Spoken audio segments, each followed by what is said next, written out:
Good afternoon. We are about to start the final weekend of our firebreak period here in Wales. So I want to start today by setting out the latest information about coronavirus in Wales. The first slide shows that confirmed cases and deaths are rising markedly in Wales. Yesterday, Public Health Wales recorded 1,272 new confirmed cases, although this does not reflect the true number of people with coronavirus. Results from the Office for National Statistics infection survey in Wales suggest that one person in every 110 had coronavirus in the last week of October. Very sadly, we have seen a rise in the number of deaths reported in recent weeks. In just a few days this month so far, Public Health Wales have already reported 81 deaths. Behind each of those figures are people with families and friends, people who are mourning the loss of a loved one. We continue to see a large variation in cases of coronavirus across Wales, with very high rates in the South Wales valleys, particularly so in Merthyr Tydfil, Rhondda Cynon and Blaen y Gwent, and lower rates in more rural areas of West and North Wales. The 7-day incidence rate for Wales is 252.8 cases per 100,000 people. When we look at the breakdown of cases by age, as we can see in the next slide, the 7-day incidence rate in people under 25 in Wales is 211 cases per 100,000 people. It is highest in Rhondda Cynon, Merthyr Tydfil and Blaen y Gwent. We know that high levels of coronavirus in young people will also lead to an increase in cases in older people who are more vulnerable to serious illness. There are 179.6 cases per 100,000 people in our 60-plus population. And once again, the highest rates are in Merthyr Tydfil, Rhondda Cynon and Blaen y Gwent. People over 60 are much more likely to come to greater harm as a result of coronavirus, much more likely to need care in our hospitals. This week, the NHS passed the April peak point. On Wednesday, there were more COVID-related patients in hospital than they were at the peak in April. This includes people with suspected and confirmed coronavirus and people recovering from the virus. The numbers have fallen slightly as a result of discharges and, sadly, some deaths. According to management information, there are currently 1,365 people with COVID-related symptoms in our hospitals, which is 169 higher than at the same point last week. I want to be clear, this does not mean that our NHS has become overwhelmed. The NHS has capacity to respond to winter and pandemic pressures, including using field hospitals. But this was a significant milestone to reach. Caring for people with coronavirus will have an impact on both services and our staff. Coronavirus puts such a strain on our NHS because people admitted to hospital need to stay for much longer than they would if they were being treated for other conditions. As we look ahead to the next week, I want to start by saying thank you to everyone for everything that you have already done to help keep Wales safe. The firebreak will end on Monday, but coronavirus will still be with us. To keep the virus under control, we need to think about our own lives and how we can keep our families safe. We need to stop thinking about the maximum limit of rules and regulations. Coronavirus is a highly infectious virus. It thrives on contact between people. To keep each other safe, we need to reduce the number of people we have contact with and the amount of time we spend with them. There will be a new set of national measures from Monday to follow up your hard work and sacrifices during the firebreak. We cannot, though, go back to the way we were living our lives before the firebreak and throw away all that hard work. Together, we can all play our part and together we will keep Wales safe. As the pandemic goes on, we've learned more about coronavirus. We know that some people will never have symptoms, but they can still pass the virus on to others. And studies have shown that almost everyone is infectious before symptoms are present. If we want to prevent the spread of the virus, it's important that everyone self-isolates as soon as symptoms appear and that you arrange for a test to be carried out. And do not wait for a test result before self-isolating. I know that we're coming into winter and it's getting colder outside, but if you can, meet people outside or in a public indoor place where there are measures to protect you, such as cleaning regimes and social distancing. And try to leave a gap of a few days between meeting different groups of people if you can. This will help to reduce the risk of spreading the virus widely and quickly. And please always remember the golden rules. Keep your distance, wash your hands regularly, and please wear a face mask when required to do so. Our new set of national measures will support us all to change the way that we live our lives. The firebreak was designed to slow the spread of the virus and prevent our NHS from becoming overwhelmed. It's also given us an opportunity to improve our NHS Wales Test, Trace, Protect service. We're supporting our successful contact tracing service by creating a national surge team, which can be rapidly deployed when the number of people testing positive rise sharply in a particular area. As you know, we're shortly launching the £500 self-isolation payments, which will help reduce the financial barriers that too many people face when they're advised to self-isolate. And we're piloting new testing technology, which we hope will help to reduce turnaround times and speed up contact tracing, find more cases, support population surveillance, and most importantly, help us to return to a more normal way of life. 2020 has been a long and difficult year for all of us. Every time we have asked, you have done everything you can to help bring coronavirus under control and slow its spread. You are keeping Wales safe. I'm tremendously grateful. Thank you very much. I'll take questions from journalists now, and as usual, we'll broadcast all the answers to questions on our social media channels. Now, the first questions today, we start with James Williams from BBC Wales. Thank you very much, Health Minister. Given the very, very high case rates and positivity rates in Merthyr Tydfil, but also in Rhondda and Taf and Blaenau Gwent, are you happy for those areas to come out of lockdown at the start of next week? And are you completely ruling out local restrictions now in the coming weeks, or are they still in the back pocket if needed, if those hotspots in particular aren't dealt with? Well, there's two questions really there, aren't there, James? The first about whether areas are all coming out and whether we're comfortable that areas are coming out on Monday. The answer is yes. We were very clear with people when we started the firebreak, when it would start and when it would end.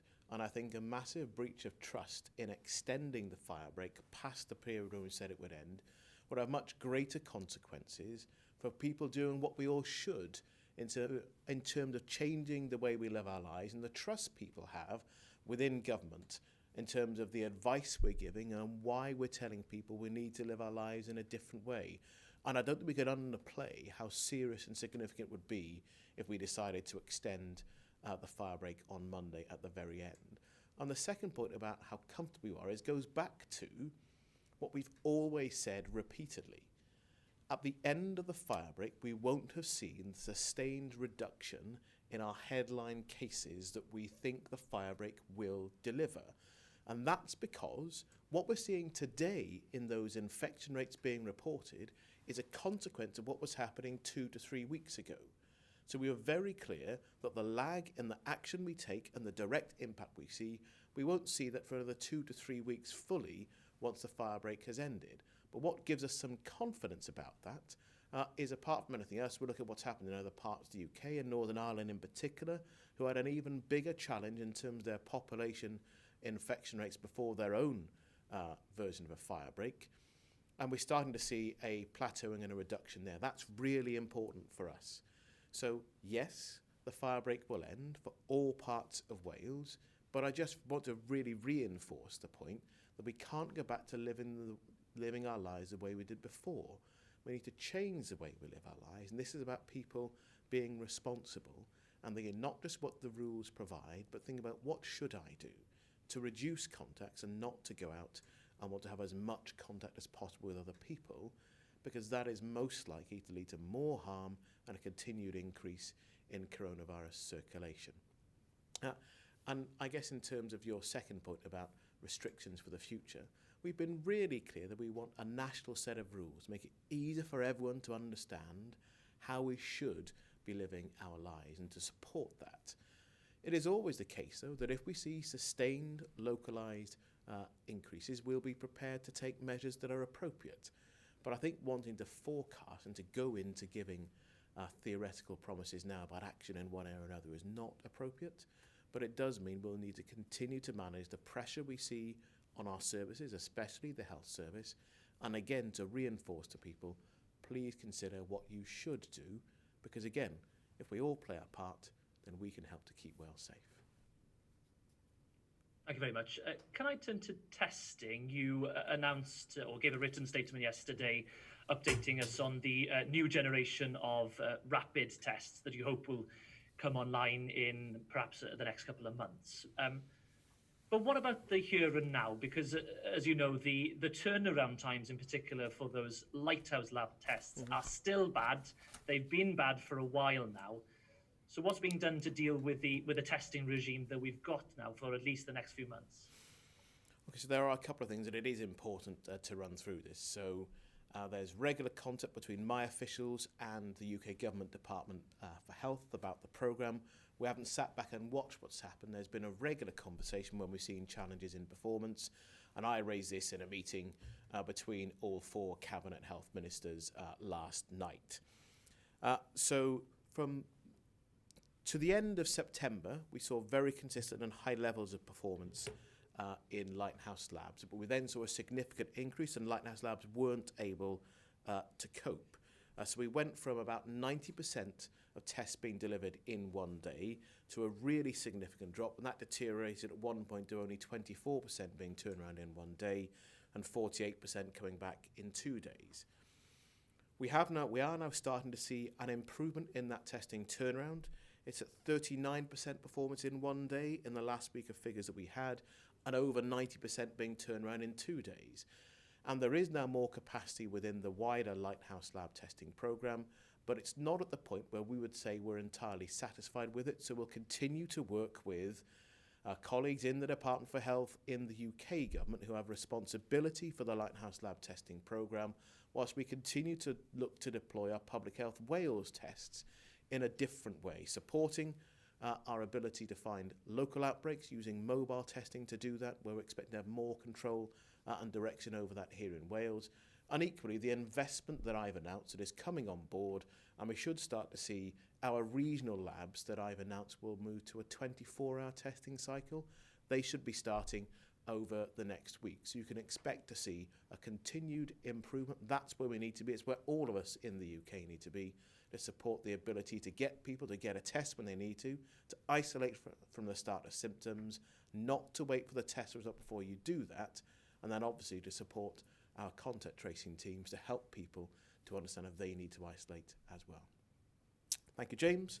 We've now got Mike Griffiths from ITV Wales.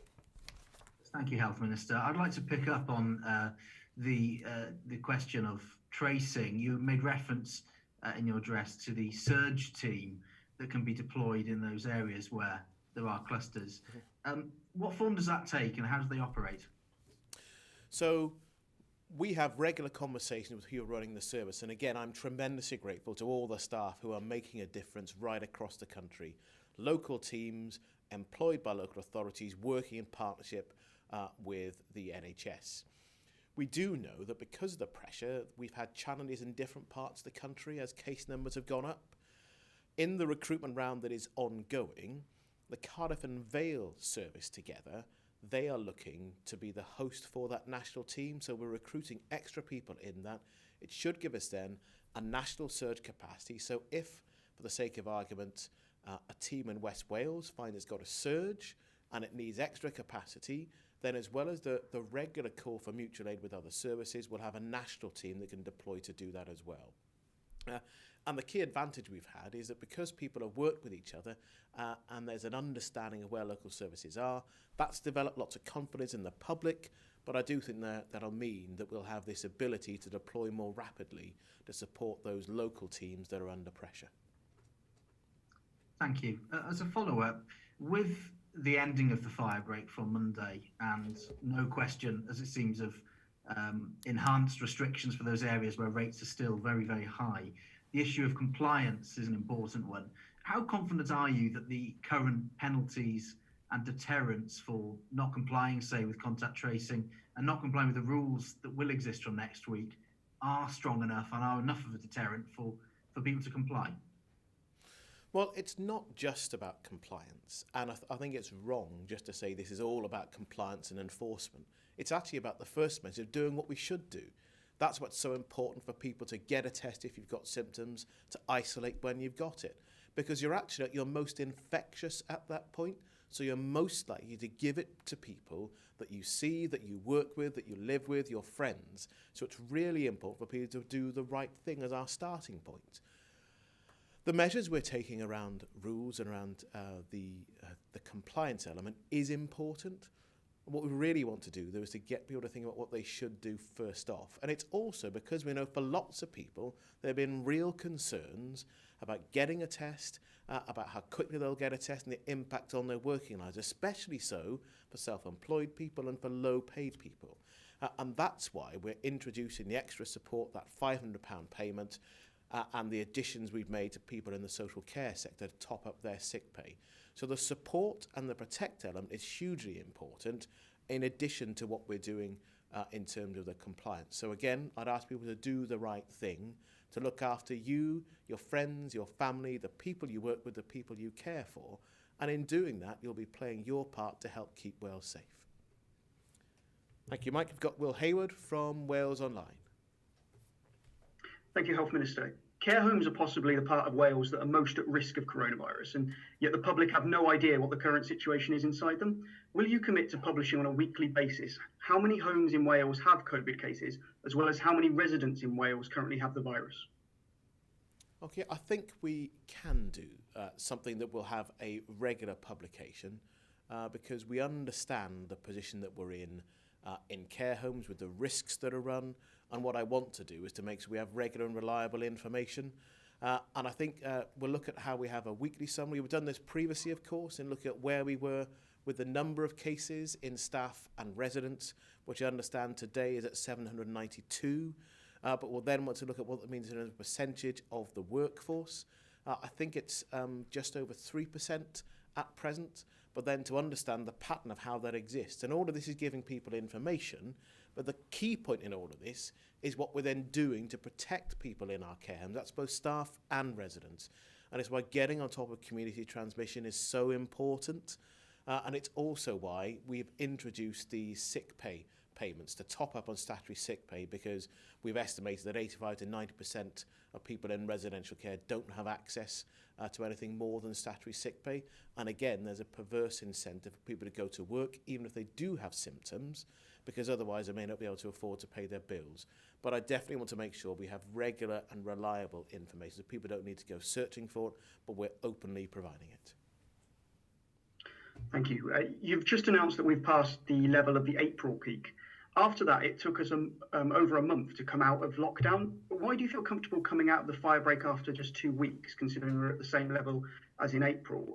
Or were we slow coming out of lockdown in the first wave? Well, as we know, Will, in the first wave of the peak, we weren't prepared in the same way that we are now. We ended elective activity in the middle of March to give us time to prepare for what was coming. We've had more time to prepare this time in terms of the way our services run, but also, of course, we're living our lives in a very different way at this point in time already. So I do think it's the right thing, as I've said, to make sure that the commitment we gave to the people of Wales about when the firebreak would start and when we end is kept. As I say, I think there'd be a huge loss of trust in the government if we decided at the very end to try to extend that. And equally, as we've consistently said, we'll see the impact of the firebreak within another 2 to 3 weeks after it's ended, in terms of the lag and the difference between when you take action and then when you start to see that feed through. But it's really about all of us and the choices we make in how we live our lives, and again thinking about what we should do. And that's the most important point in keeping coronavirus under control and making sure that our NHS can still care for each of us when we need it. Thank you, Will. And I've got Adam Hale from the Press Association. Good afternoon, Health Minister. What options are available to you if the firebreak turns out to be a failed experiment for places like Merthyr and its rates and other places likely continue to rise? Do those places go back into lockdown at the start of December? And also, given there is this 2-week delay, as you say, expected for the measures to have an effect on transmission rates around the country, will a decision about whether we need another sharp national lockdown be made during the last week of November? I think there's so many hypotheticals in there that it's just not at all sense for me to try to predict what will happen in a week to 2 to 3 weeks. We've been really clear about the start and the end of a firebreak, really clear about the fact that at the end of the firebreak period, we won't have seen the impact that we can be confident the firebreak will have had on reducing the number of cases. And it's then about each of us moving forward from this weekend and beyond to think about how we live our lives and what we should do. Because that's the point, to keep the virus under control, to think about how we live our lives, how we keep our friends and our families safe. If we're looking to forecast what will happen in the future, I think people start to wonder that there is already some kind of commitment or plan to do something different, and that just isn't the case. We need to understand the information we're getting, understand the impact of all the hard work that people have not just put into the firebreak, but the way that people then live their lives, our lives, after the firebreak ends. If we need to do more to keep the people of Wales safe, then we will do. As you know, we acted ahead of other parts of the UK in introducing a firebreak in the first place. So we've shown we're prepared to be proactive, to act in accordance with the evidence and the science to keep the people of Wales safe. But I'm not going to get drawn into trying to forecast what might happen in 2 to 3 weeks' time or any other period of time. That really depends on what each of us chooses to do in how we live our lives. Thank you. That may sound like there's a lack of contingency plans, Health Minister, but moving on, I'm sure you've seen last night's reports. There were on an intensive care consultant at the Royal Glamorgan Hospital saying that more people were dying at the hospital for COVID. She suspected that was because people were presenting later with the virus. And some of that seems to fly in the face of what the Chief Executive of the Welsh NHS, Dr. Andrew Goodall, told us earlier in the week, that compared to the April peak within hospitals, mortality was down and the use of intensive care beds was down, and people seem to be presenting earlier with the virus because of increased testing. Can you clear up for us what is the picture currently in our Welsh hospitals? Well, to start with, there's no lack of contingency plan of what we might do. I just don't think it's helpful to get into a hypothetical position when we're actually trying to focus on the end of the firebreak and what we should all be doing in the future. When it comes to the figures that the Chief Executive of NHS Wales gave and the message from the consultants at the Royal Glamorgan, I don't think there is a contrast at all, actually. The Chief Executive of NHS Wales was setting out that over the whole country, we're not overwhelmed with demand at this point, but the concerns are real and serious. And I don't think anyone who would have heard the message that Dr. Goodall gave would have thought that we're somehow being complacent or thinking that everything is fine. We know that there are big pressures and pinch points in different parts of our system. And Cwmtach Morgannwg is at the centre of those pressures at present. And the message that we're consistently trying to give is for people to think about what you should do, because the virus is real. It has not gone away. It will not have gone away on Monday. So the choices we make really do matter. What we are seeing, though, is over the whole country, we haven't used as many critical care beds as we did at this point in terms of the bed usage. But we expect that this will increase as we go through the virus. And the message you heard from the two consultants was that there are younger people in a hospital bed, people who do need care. We think, though, when you look at the figures, because we can see the chart that you'll have seen earlier on about the number of over 60s having the virus, that will translate into more people needing hospital care. That will translate into greater use of our critical care capacity. We know more about the progress of the virus because we have a much bigger testing program than we did at the start of the year. So I don't think the messages are inconsistent. It's about reminding people, at this point, our NHS can and will care for you. At this point, we're still running non-COVID forms of care and treatment. But if COVID continues to take off, if people don't take the opportunity to reconsider what we should do, then we could face real difficulties through the rest of the winter. And if the whole country was in the same position as Cymtath Morgannwg, we'd be having to face very difficult choices, and our staff haven't had much of a break. So we need to think about the impact on our staff, how we care for people, and if we want to avoid non-COVID harm, we need to keep some control over the virus. And that really reinforces the point that losing control of COVID is a really big problem in every area of our life, not just in healthcare terms, but also an impact on the economy too. Thank you, Adam. Now I've got Dan Bevan from LBC. Thank you, Health Minister. Good afternoon. We've spoken to an infectious diseases expert who tells us that one of the key ways to avoid future lockdowns and get out of a cycle of rolling lockdowns is to have targeted testing in enclosed settings, not just care homes, but places like prisons and workplaces like meat plants and manufacturing sites. Is that something that you've considered, and is it something that's possible with the current testing capacity? Well, I'm not sure which infectious disease expert you've spoken to, but we continue to be guided by the science and the evidence that we are being provided with. And that does look about where we need targeted testing at a population level. It does look at whether we need different forms of asymptomatic testing. And that's what we're already doing, of course, in our care homes. You have a regular programme, and I issued a statement about this yesterday, on the way that we test our staff, recognising that as a closed environment with vulnerable people who are being cared for as well. So the evidence at present doesn't suggest we should have a much broader programme of asymptomatic testing of staff. And I should explain for those people who don't know, asymptomatic testing is where you test people whether they have symptoms or not. You just test a whole group of people. Now, if the evidence were to change on that, then we could, of course, shift our position.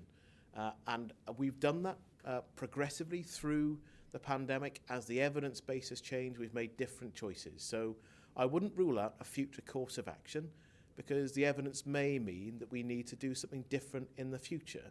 But at this point in time, we've had a review on how and why we're testing in different areas, and I'm comfortable that's the right place for us to be, because it's where the evidence guides us to deploy our testing resources.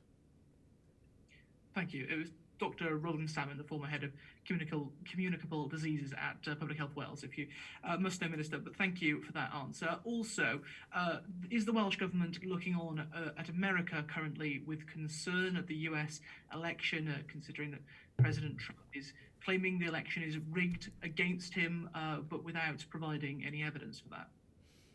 Well, look, start with your first point. Dr. Salmon has been very upfront that he doesn't agree with the strategy of the government, of the National Health Service, of Public Health Wales, or any of the 4 chief medical officers in the United Kingdom. There is always a spectrum of opinion, but the large consensus is where we are.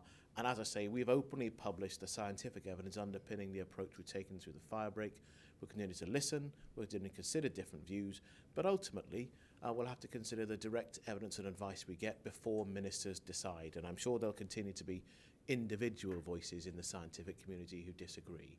When it comes to the US presidential election, I've got family on my wife's side in America, so we take a bit of a personal interest in what's happening in America. But from one democracy to another, we do think it's really important that democracies can function and can deal with the transition of power between one person and another, one party and another, in a way where people respect the result, where people respect the way that people have voted. It's crucial that all people's votes are counted, and then whichever side you're on, in a democracy, you accept those results, and you don't try to claim that the result has been stolen from you if you don't like the result. That's dangerous for all of us.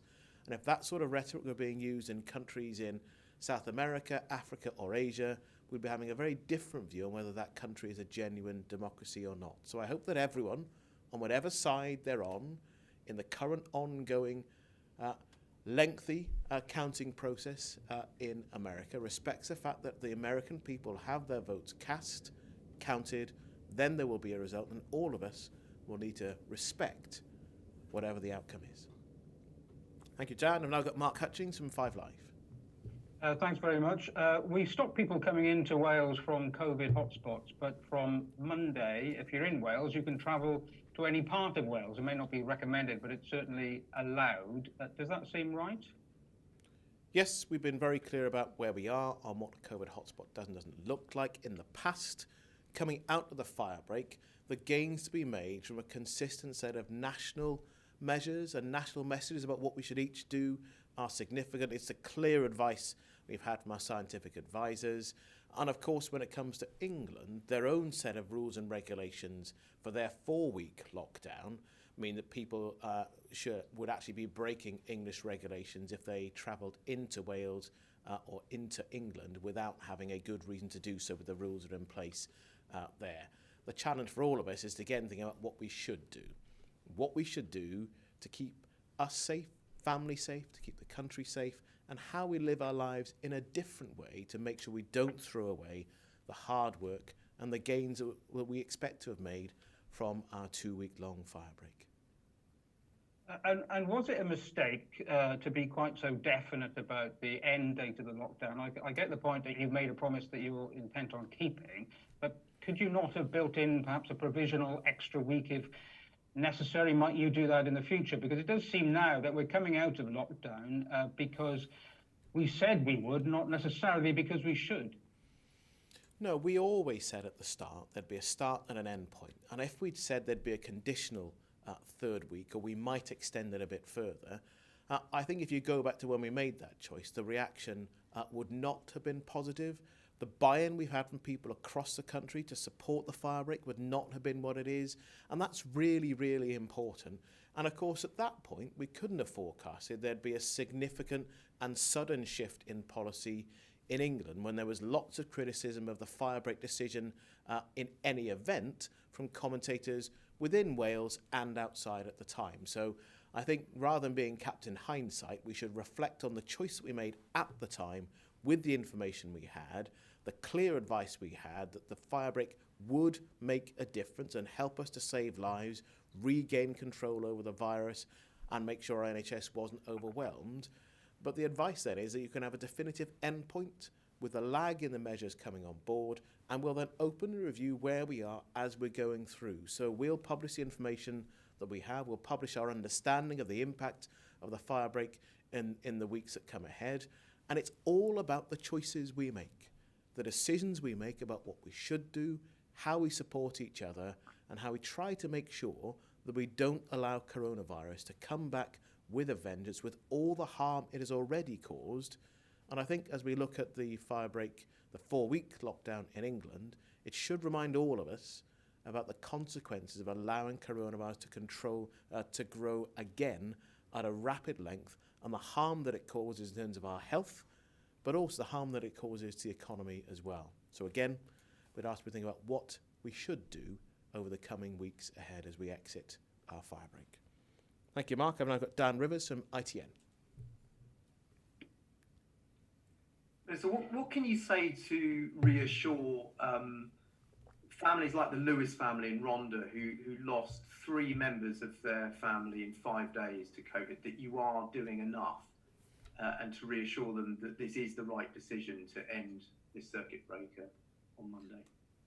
Well, first of all, I want to say how sorry I am for the loss that the Lewis family have suffered, to recognise that there are many other families who are going through the same loss, but the human impact of understanding a single family's loss in different generations, and then also to recognise that there are some people who still won't accept that this is real.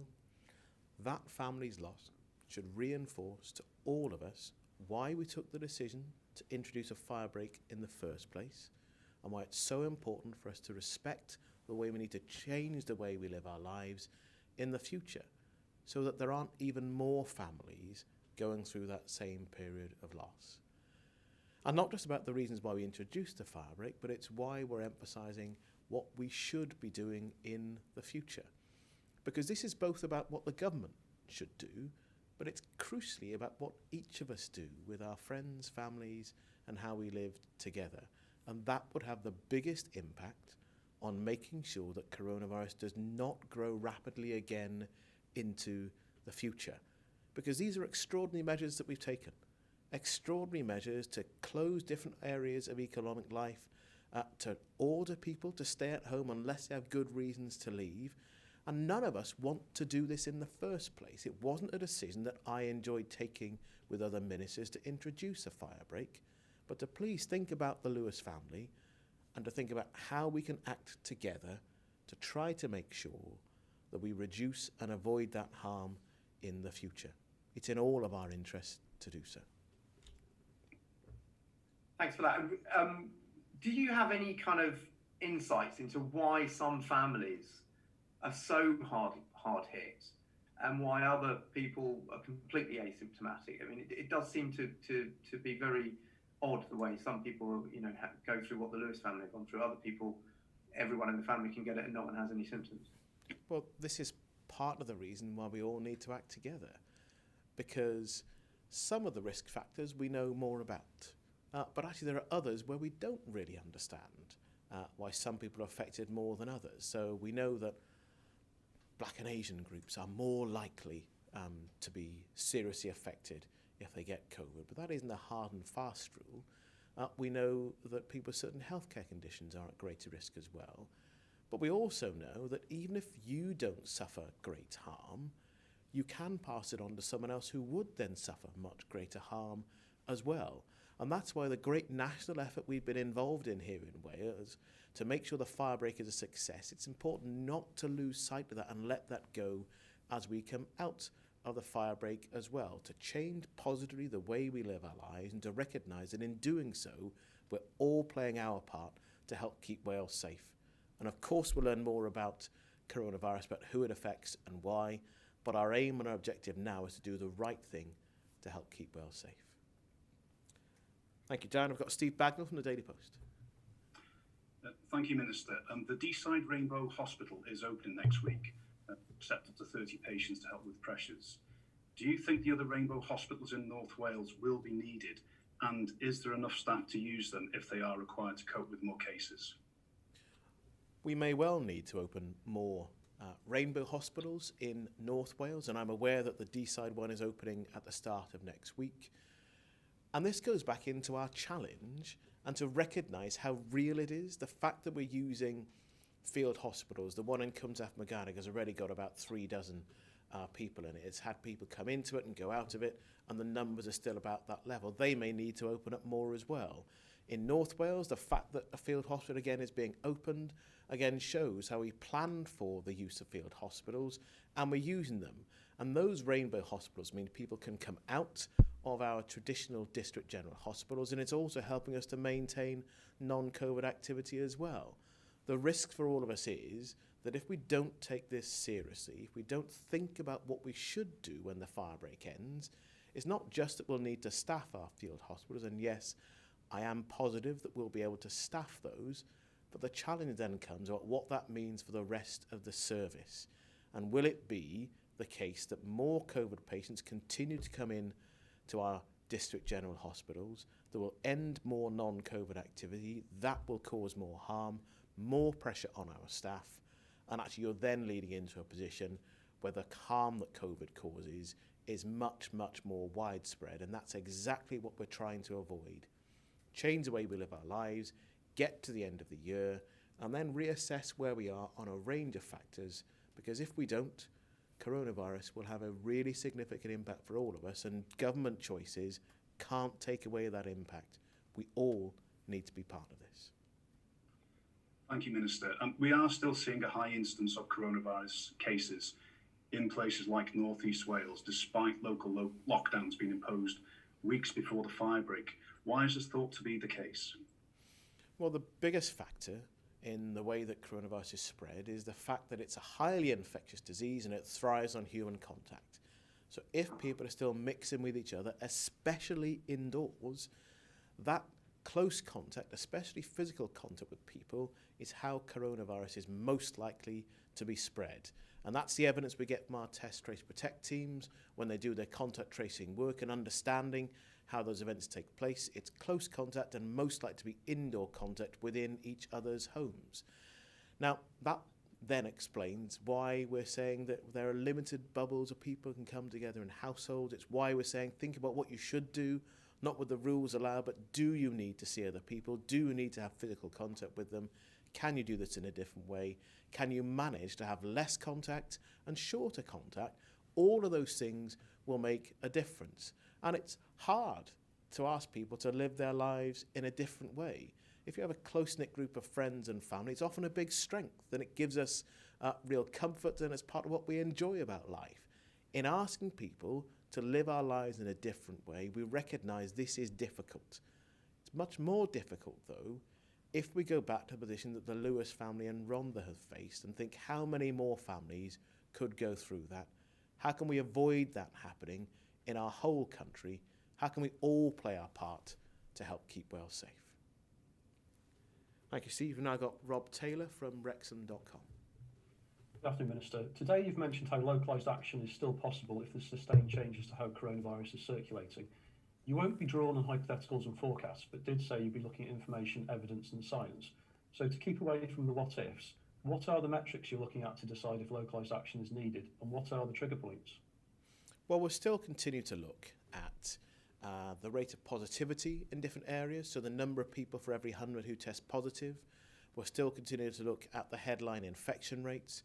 We'll look at pressure on local systems, and we've actually published all of this, not just in our plan, but a range of what we call circuit breaker measures to look at nationally, but also to look at locally whether that's happening. We also take on board, and this is different because they're not just, if you like, hard and fast numeric metrics, but we have to look at the evidence we get from local contact tracing teams, their ability to keep on top of where they are with the profile in a particular area, and the evidence from our consultants in communicable disease about where we're seeing clusters and how, whether we can explain where each cluster has come from. So it's not quite as simple as there is a list of mathematical equations that lead you to a decision. We need to understand the softer intelligence we get and to listen to our experts in local areas about the pattern within each area. But if we're going to make any decision, then we'll be clear about what that decision is and the basis on which that decision is made. We've already confirmed that 2 weeks after the firebreak ends, we'll review and try to understand the position on the evidence at that point. We'll then confirm where we are. It may be the case that there's no change at that point. We'll continue to review, though, regardless of what happens after that 2 week period, what we should do, and then asking the public to, again, remind all of ourselves this is about what we should do together, about how we make sure that we keep our friends safe, that we keep our community safe. Thank you. And in 6 months' time, on the 6th of May, it should be the Welsh Parliament elections. Has there been any further discussions on how they might take place? And is there any prospect of a pure postal vote election? And with the lead times involved to move to that model, is there any timeline for a decision? Well, there are conversations taking place between each of the parties about what the elections might look like. We could have a different sort of election. It's not. I just think that speculating ahead of what that might mean isn't helpful because there is work the parties are doing. And of course, there's work that the Llywydd need to be involved with, the presiding officer, because of if there were to be changes in the way that needs to take place, she needs to be engaged in that too. And also, we're very serious about the impact on local authorities and the way that the canvass is done, the way the electoral register is put together, and if there were changes to mechanics, to give them enough time to run the election properly. So it's the interest of all parties to try and agree about what we might need to do to make sure that as far as possible, we want to make sure that that election goes ahead on the 6th of May. I don't want to put off the election. I want to make sure people can cast their ballots after 5 years and to decide who will have the responsibility for guiding Wales through the next phase of the response to coronavirus, because the healthcare response won't be finished by the start of May, neither will the economic response, and the impact of coronavirus will, I think, largely determine the first part of the next Welsh Parliament term. And I would much rather that people had their democratic say in who that will be on the 6th of May, and it would take something extraordinary for that not to happen. Thank you, Rob. I've now got Andrew Nuttall from The Leader. Thank you, Minister. Have you got any available update on the sort of common Four Nations approach towards Christmas? I know that plenty of people are looking forward to Christmas now with Halloween and the Bonfire Night celebrations over, and it's sort of the next thing that people will be looking towards. But obviously, as it's been said many times before, it needs that Four Nations approach to make it viable across the UK. Well, it's our clear preference to have an agreed Four Nation approach. So there is work going on, discussions between officials, just the same way that work is ongoing about the end of university term, because our students are obviously we're often studying in different parts within the UK. So just as it's sensible to try and get a Four Nation approach there, it's what our officials are doing following the COBRA meeting that took place recently as well. So that work is definitely in train, Andrew. It's also worth reflecting that Christmas isn't the only important period of time. Many of us who really enjoy Christmas aren't particularly religious, but it's a really important time to want to see families together. And that's why us thinking about what we should do at the end of the firebreak is really important. I want people to have contact with their families as they come together, whether they're religious or not. So the point about what we should do is even more important. And of course, in the very near future, in under 2 weeks now, it'll be the Festival of Diwali, a major festival for many people in many parts of Wales, something that I have enjoyed celebrating with friends and constituents and people across the country, but it'll be a different sort of celebration as well. So that collective celebration that takes place in community centres and in temples around the country, we won't be able to do that in the same way, but again, we want people to enjoy Diwali in a way they can still have a shared experience, but not in the way that we would have had close contact with hundreds of people gathering together. And we want to make sure that we can have an end of year for all of us, that we can celebrate and enjoy some of our time with our families, to make sure there are more of us to celebrate future Christmases, future New Years and future Diwalis in the years ahead. Thank you. And I know you said before that there won't be any sort of solid, concrete evidence of how the firebreak has affected the country until about a 2-week lag. But are there any sort of early indicators at the moment that you are aware of that the firebreak has been working or that it hasn't been working the way that you thought it would be? And are you able to share what Welsh Government are looking at as sort of a success or a failure marker for these last 2 weeks? Well, we don't have something as easy as a report card that is success or failure. It's not quite as simple as that. What we're seeing today is very much the impact of what was happening 2 to 3 weeks ago. So when I gave those Welsh figures of 252.8, I think, per 100,000, that reflects what was taking place 2 to 3 weeks ago. And it's why I said before, there's an element of harm that is baked in before the firebreak starts, because we'll see the consequence of that mixing in infection rates, but also in the further lag, that goes into hospital admissions, and then the further lag when it comes to deaths. That's why we acted. It's why we said we won't see the impact of that till at least 2 to 3 weeks, and we'll then have a much better idea. We'll want to look, of course, at headline infection rates. We'll want to understand if we're starting to see any form of reduction in bed pressures as well. But we'll need to see that going on even further, Andrew. So that first checkpoint in time, we'll want to understand if we're seeing a plateauing or a reduction in our headline case figures. And we've been bumping around over this week, somewhere around 250 to a bit over 260. So we haven't seen a continued significant exponential growth beyond that. We're still growing. It's still at a high rate. And that, I think, will mean that in the coming month or so, we're going to see more people ending up in NHS hospitals. The challenge from the firebreak's impact is, do we then start to see a reduction in infection rates? And that'll give us the confidence that the pressure will then ease across our NHS system. And that will mean that we'll have saved a number of people's lives who would otherwise have been in hospitals that could have been overwhelmed, and lives that could have needlessly been lost. So there's more information from us to go, but as ever, you'll continue to hear from myself, from other ministers, from our Chief Medical Officer, and indeed the Chief Executive of NHS Wales, openly tell the people of Wales what the position is and what we are asking them to continue doing to take care of each other and to make sure that we keep Wales safe. And finally, Tom Magner from Carers World. Thank you very much indeed, Health Minister. Can I just ask you about two reports just published by Carers Wales? Track the Act shows that for unpaid carers, the Social Services and Wellbeing Act wasn't working effectively pre-pandemic. Their COVID-19 impact report, also just published, shows that the unpaid carer situation has worsened as the pandemic rolls on. Now, you've given extra money to local authorities for local carer services through the second supplementary budget, but it seems that real support is not reaching the parts that it should do, possibly undermining the vital role that unpaid carers play in Wales that you've frequently acknowledged in these briefings. In hindsight, should you not have ring-fenced an element of the money given to local authorities for unpaid carer support services? And for the future, will you commit now to ring-fencing such vital funds for services to unpaid carers? Well, a debate about ring-fencing is always attractive at the outset, and we regularly find it's very difficult then to apply in practice because it often ends up as a ceiling to the way that resources are used.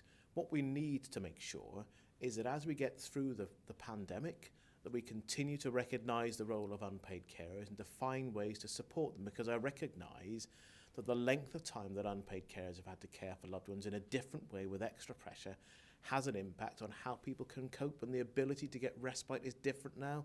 So it is a matter that ministers are generally concerned about, but not just ministers. To be fair, in my conversations with local authority members, both leaders and those people responsible for social care, they're generally concerned about how they care for this group of unpaid carers that they are responsible for as well. So I would expect that the reports that have been published will not just be of interest here, but they'll definitely be of interest to local authority leaders and social care cabinet members to think about how we can try to successfully adapt the way that we support people in the here and now, but also in the future. And that's right, going back to making sure that the rights that carers have are real and are implemented, and that's what we're looking to do. If we were to set a budget line, we may find that a hard, fast budget rule may actually get in the way of providing the right support for carers in different parts of their lives to make sure that it's something that people don't just feel a sense of duty to do, but something where you're helped to do that and you find it a part of your life that you're still enjoying. Because many unpaid carers, of course, see it as part of what they want to do as well. And sometimes I think the public debate is about a sense of duty and almost a sense of unhappiness, whereas I know that it's something that does, for many people, give them a real sense of fulfilment. Thank you for that answer. We'll see what our viewers tell us in the coming hours and days. And in terms of what they're telling us as well, they've heard in various briefings, not just exclusively in Wales, the use of a term called informal carers. There's been somewhat of a backlash amongst our viewers on the use of this term, using such words as disrespectful, demeaning, makes light of what we do. How important do you believe that it is to make sure that you mean and always mean unpaid carers, and that lack of clarity fails to recognise the huge contribution that you acknowledge they make? Well, again, I do acknowledge a huge contribution that unpaid carers make. And I know that whilst for some people, as I say, it's something that they find fulfilling, for other people it's hard and it's difficult, particularly when support is more difficult to access as well. I've only ever referred to unpaid carers, and I'll continue to do so. It's a term that people understand and recognise, and I do think that from our point of view, being consistent in our language does matter, and not looking to try to shift the goalposts, because sometimes when people use new terminology, it's almost as if you're trying to downplay what they're doing. That's certainly not what we're trying to do. It is something that I think you'll find a consistent message on from ministers here, and we want people to know that it's not just how we value you now, but also in the future. And in these really difficult times, it isn't just unpaid carers we're concerned about, but we recognise we are generally all in this together. We all need to play our part. It's government supporting people, health and social care supporting people, and people supporting each other. And unpaid carers are at the very heart of that. So I'm tremendously grateful, as ever, Tom, for your questions and the work of unpaid carers who you regularly and fearlessly champion. I look forward to coming back to future question and answer sessions, and hopefully we'll have more positive news in the future about our continuing national struggle with coronavirus and the harm that it has already caused. Many thanks for your time.